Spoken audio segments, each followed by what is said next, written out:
You're listening to the Homeownership podcast by Momentum Realty, real estate talk for buying, selling, and owning property.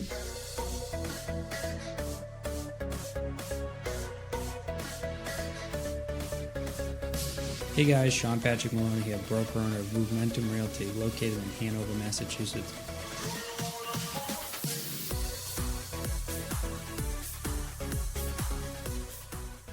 Welcome to episode 32, a buyer's guide to negotiating a home inspection. I'm your host, Sean Patrick Maloney. Thanks for joining me this week. During the process of buying a home, we go through several different steps. One of the first steps is making the offer. The second step in line to make sure that the home is correct is to get a home inspection. Sometimes people waive it. I'm never going to recommend that unless you're somebody who has high cash or you have the ability to do the repairs yourself and you're well aware of them. Let's talk about a home inspection and how to negotiate it. So the one thing that I want to go over at the beginning is a home inspection can be what you make of it. You can have a deal where you offer a home inspection that is satisfactory to you all the way to you can tell them an amount that you won't complain, such as if there's not $10,000 worth of problems, I'm not going to say anything about it, and we're going to move forward. One of the things about that is it can add power to the actual offer, but we're going to talk about that in a future episode. Now let's talk about when you actually get the home inspection, what it's for. First, it's really not for just little petty things. It's really supposed to be a time where you're looking for major structural issues and other major repairs, maybe things that aren't within code or other items like that where you don't really want to come into possession of the house or the repair costs so much money that if you came into possession of the house, you couldn't afford it. Maybe the heating system, different things like that. One thing that the home inspection is not for is items you already know. So if the seller has told you that the home needs new windows or that the roof is old or the heating system doesn't work, that doesn't work in the home inspectionary period. That isn't something you can negotiate. Sometimes I see people try to negotiate things that were already disclosed beforehand. The purpose of a seller's disclosure a lot of times is to actually kind of mitigate the future losses when it comes to home inspection. So just keep that in mind when you go to do home inspection. Like if you think you're genius and you're going to put in an offer and it's higher than you really want to give, but you're going to get them on the heating system in the future, and in the seller's disclosure it mentions it. That won't end up working out and you'll end up losing some extra money because you'll be obligated to your offer and you really won't be able to negotiate the issue because it was already set in stone in that seller's disclosure. So when you do have the home inspection, you're going to end up finding out that you have some things wrong. Sometimes they're for informational purposes. Sometimes they're things that you're actually going to need, such as maybe an electrical issue that could be a fire hazard or things. The one thing to remember, though, when you're negotiating these items is you can actually lose the deal here. If you tell the seller that you need something done and they say no, you may actually have to walk away. I know some people think it's funny or think that they're going to be tough and they're going to strong arm the other party, or they think that they're going to then, recant on what they've said and move forward. Sometimes someone just gives you a flat no and goodbye. And if you get a flat no and goodbye because you tried to negotiate, that can be a tough place to be because then they just don't want to do business with you. They feel like you wronged them. And unfortunately, emotion gets involved. And the whole deal can go to die to this. So be very careful when negotiating it. When you're working with a buyer's agent, the one good thing about that is they do work as a fiduciary to you. So they're there to help you. They can help you by suggesting a good home inspector who also will assist you in this process of deciding what to and what not to negotiate to. Ultimately, it's up to you, the buyer, but you always have to remember that if you're saying to yourself, only a reasonable person would do this, then you're also saying to yourself it wouldn't be unreasonable for them to ask you to do the same. And so, depending on the situation of what you offered, if you offered full price on the property, you may want to negotiate heavier than if you offered $10,000, $20,000 less than asking. But then again, the flip-flop to that situation is sometimes if you feel like the amount you offered under asking was only because you felt like it was overpriced, at which point then you can feel okay with negotiating further. But ultimately, only you can decide that. The one thing that your agent can do, whether they're a fiduciary or not, is advise you of the risks involved. Because I think some people do forget often, again, that they can lose the deal in this process. And also sometimes people decide to go a little overboard trying to get more than what they're asking for. So what I mean by that is sometimes people say to themselves, well, if I ask for 5 things, then negotiate down to 3, and then we'll move forward. But the reality is sometimes when you ask for 5, they say no to all 5. So if they say no to all 5, that's worse than having asked for 3 that they gave you 3. So you got to remember, in all negotiations, it's important for both parties to win and to reach a common goal. If you make it into a one-sided argument where you end up winning, and then they lose. It means that in the future, whenever they get the chance, they're going to kind of stick it to you. And when you're doing a deal together, it's really important for negotiations to go smooth. One of the ways to smooth out the negotiations, whenever you have things come up at a home inspection, is to be a reasonable person. And one of the ways you can help do that is you can reach out and get estimates from an actual contractor. A lot of times inspectors say things, but the inspector doesn't give you an actual price for the repairs. So when you're saying to the person, I want $10,000 off for the roof, and they say, why? You're just saying, because I think that's what the roof's worth.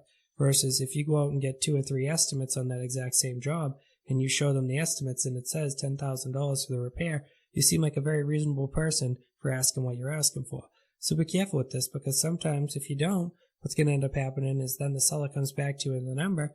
You say, okay, you come into possession of the house later on only to learn it cost double what you thought. Or the other option is the seller goes out and gets an estimate in the meantime because they want to see how much they think it's worth, and you didn't get an estimate. And then they realize you asked for double as much as it's actually worth. They think you're trying to take them. So you got to remember, in negotiations, you don't know what the other party's going to do.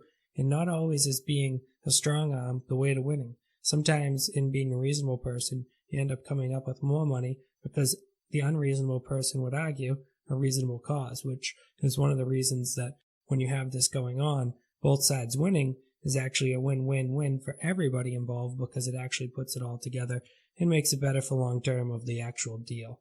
So when getting estimates, you want to make sure you have everyone licensed and insured.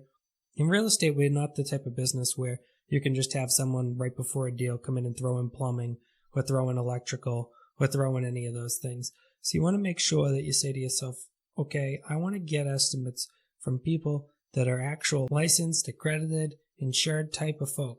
You don't want to get it from the down the street guy. The other thing is, if you just get an estimate that's not on a nice letterhead, the person might not want to honor the estimate.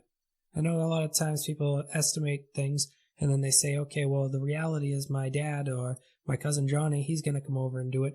But the reality sometimes doesn't become the reality, meaning sometimes we rely on families so heavily that we think they're going to do it, but then they don't have the time, or something changes about their career where they don't have the tools available, or different things like that. So remember, if you don't get the proper money on the estimate, you may not be able to fix this in the future.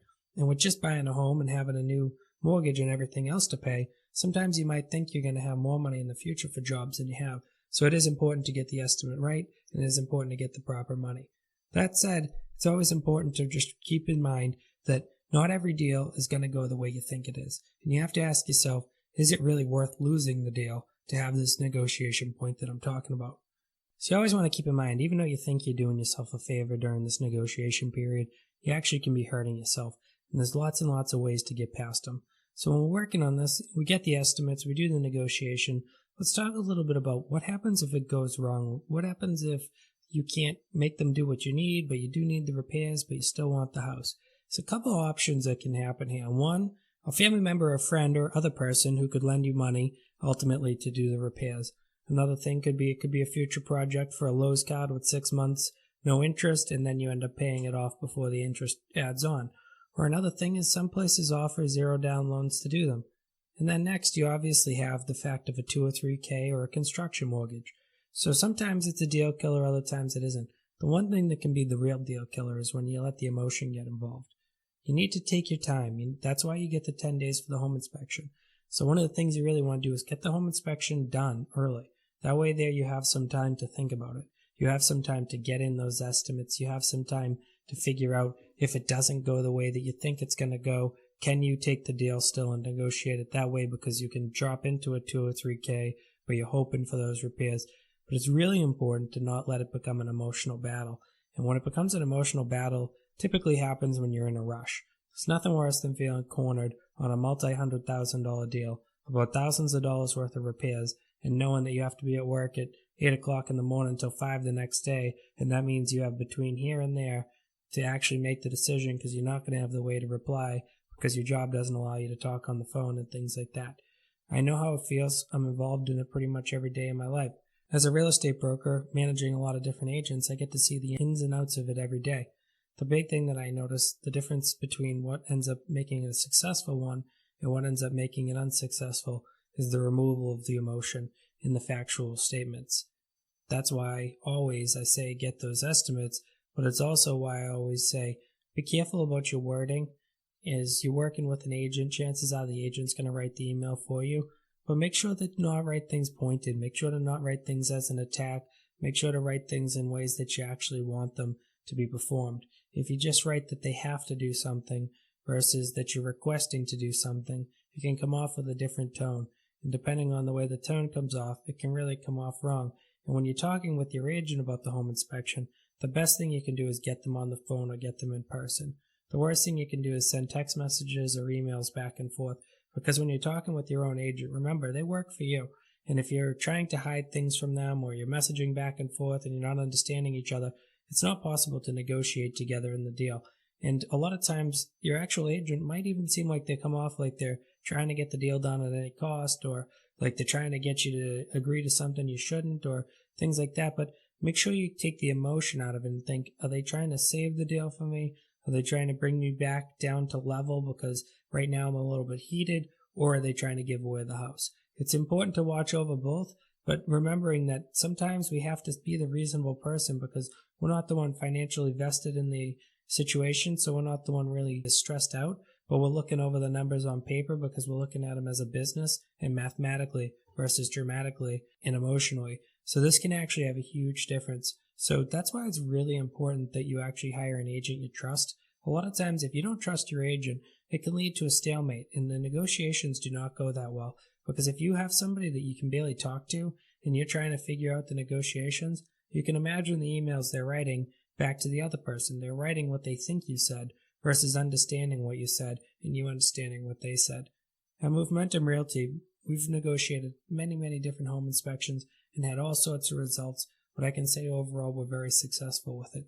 If you're looking for an agent that can help you negotiate a home inspection, you can reach out to us directly. You can give us a call on the phone at 781-929-9039, or you can reach out to us through the web.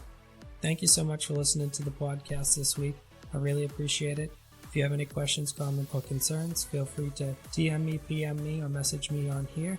Make sure to follow the podcast, and we will talk to you next week. Thank you so much.